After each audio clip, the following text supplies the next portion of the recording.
শাহজালাল বিজ্ঞান ও প্রযুক্তি বিশ্ববিদ্যালয়ে ছাত্র রাজনীতি চালুর বিষয়ে সাধারণ শিক্ষার্থীদের মাঝে মিশ্র প্রতিক্রিয়া সৃষ্টি হয়েছে। এই বিষয়ে বিস্তারিত জানাতে সাবি ক্যাম্পাসে আছেন আমাদের প্রতিনিধি কামরুল ইসলাম মাহি। মাহি, নিশ্চয় শুনতে পাচ্ছেন এই যে মিশ্র প্রতিক্রিয়াগুলো কথা বলছিলাম, সেই প্রতিক্রিয়াগুলো কেমন সেটাই আসলে শুনতে চাই আপনার কাছ থেকে। আপনি তো নিশ্চয়ই তাদের সাথে কথা বলেছেন। কয়েক মাস পরেই কিন্তু সাকসু নির্বাচন, অর্থাৎ শাহজালাল বিজ্ঞান ও প্রযুক্তি বিশ্ববিদ্যালয়ের সাকসু নির্বাচন অনুষ্ঠিত হবে। এটাকে লক্ষ্য করেই কিন্তু শাহজালাল বিজ্ঞান ও প্রযুক্তি বিশ্ববিদ্যালয়ের ক্যাম্পাসে ছাত্র রাজনীতির চালুর যে সিদ্ধান্ত প্রশাসন নিয়েছে, তারপর থেকেই সাধারণ শিক্ষার্থীদের মধ্যে একটা মিশ্র প্রতিক্রিয়া রয়েছে। কেউ এটাকে সাধুবাদ জানিয়েছেন, আবার কেউ এটাকে আবার যে লেজভিত্তিক ছাত্র রাজনীতির যে প্রক্রিয়াটি সেটাকে দায়ী করে তারা আবার সেটাকে দুষছেন।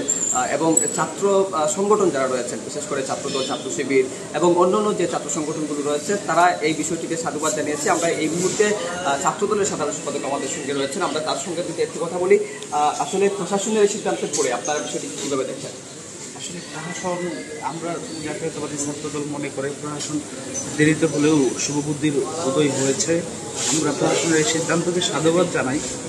কিন্তু দীর্ঘ 10 মাস ক্যাম্পাসে ছাত্র রাজনীতি স্থগিত থাকায় ক্যাম্পাসের লেভেল প্লেইং ফিল্ড ছিল না বললেই চলে।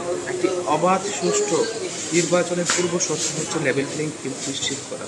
আমরা প্রশাসনকে দাবি জানিয়েছি আমাদের ক্যাম্পাসের অক্টোবর পর্যন্ত সেমিস্টার ফাইনাল পরীক্ষা, সেমিস্টার ফাইনাল পর সকল ছাত্র সংগঠনকে আলোচনার মাধ্যমে একটি যৌক্তিক সময় প্রদান করুক কর্মসূচি বাস্তবায়ন করার জন্য।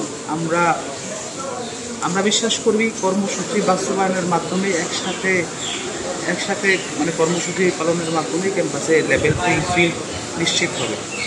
আমরা সাধারণ শিক্ষার্থীদের সঙ্গেও কথা বলেছিলাম, তারাও বলছেন যে সাকসুর নির্বাচন যেহেতু প্রশাসন জানিয়েছে নভেম্বরের প্রথম দিকে হবে, সেই ক্ষেত্রে প্রশাসনের যে নিরপেক্ষ ভূমিকা সেটি নিশ্চিত করা। এবং যেহেতু গতকালকে প্রজ্ঞাপনটি হওয়ার পরে ছাত্র রাজনীতির যে চালুর বিষয়ে যে সিদ্ধান্ত এসেছে, এরপরে আজকে সকালেই আমরা ক্যাম্পাসে ছিলাম। ক্যাম্পাসে আজকে আসলে সেমিস্টার পরীক্ষা থাকার কারণে কোনো ছাত্র সংগঠনের অ্যাক্টিভিটিস আমাদের চোখে পড়েনি এবং সাধারণ শিক্ষার্থীদের আনাগোনা কম। তো সব মিলিয়ে বলা চলে এই সিদ্ধান্তের পরে ছাত্র সংগঠনগুলো ইতিবাচকভাবে দেখেছে এবং সাধারণ শিক্ষার্থীরা এটিকে আসলে ইতিবাচক দেখেছেন, আবার কেউ এটা